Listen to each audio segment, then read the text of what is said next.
Talakayin natin ang mga panibagong insidente ng harassment ng China Coast Guard sa mga barko ng Pilipinas.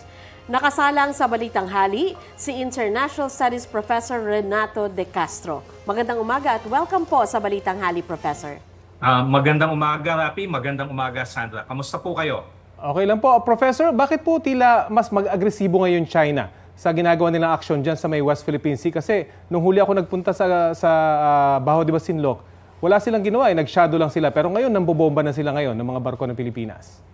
Well, kasi ngayon, gagamitin ko yung termino na ginagamit ni National Defense Secretary Gibo Teodoro, sa nangyayari dito. Pinamumukha ngayon talaga sa atin ng China yung pananakop niya.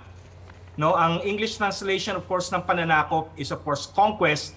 Ang term na ginagamit ko, maritime expansion. Talagang pinamumukha niya sa atin. Last September, of course, natatandaan natin na naglabas ng mapa yung Chinese Ministry of Natural Resources, yung from 9-dash line, ginulwan nila ng 10-dash line.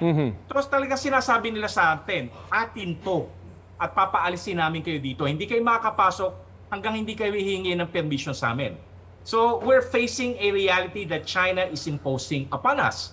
That is, of course, China wants to control 90% of the South China Sea, including 85% ng ating exclusive economic zone sa West Philippine Sea. So effective po ba yung ginagawa ngayon ng Pilipinas at mga kaalyado na pagpapatrolya, joint kasi kung papayagan natin ng patrols, China, wala tayong diplomatic protest, wala tayong joint maritime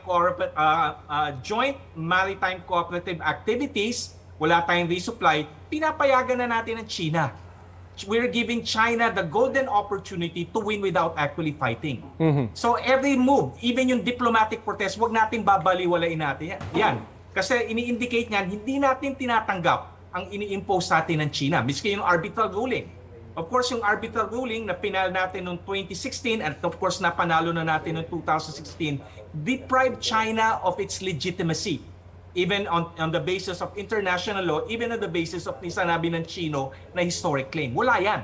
So ginagawa lang talaga niya on the basis of might makes right.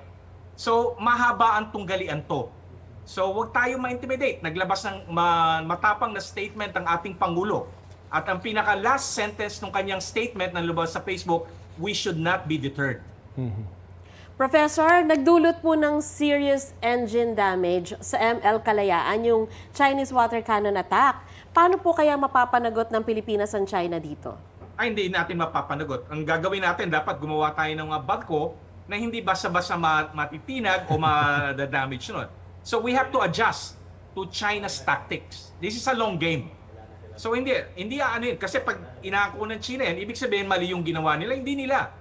Ipamupumukha sa atin na tama ang ginagawa nila. Katulad ng ginawa nung ni-reject nila, yung nilabas na resolution ng ating Kongreso. Very arrogant pa yung Chinese foreign minister spokesperson. At recently, yung nilabas na artikulo ng Global Times, minamaliit pa tayo. Sinasabi, kaya natin gawin to. Anyway, wala namang lakas ang Pilipinas na i-challenge tayo. Kayang-kaya natin sila talunin. So abangan po natin yung mga susunod na aksyon ng China dyan sa West Philippine Sea. Maraming salamat po sa inyo. Dapat tingnan natin yung gagawin nating aksyon. Ayun. Salamat po, Professor Renato De Castro. Dapat talagang anuhan natin.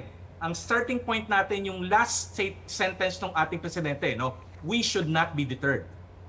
Thank you po. Maraming salamat po sa inyong expertise. Maraming salamat po.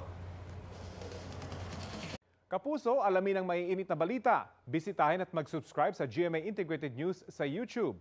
Sa mga kapuso abroad, samahan nyo kami sa GMA Pinoy TV at sa www.gmanews.tv.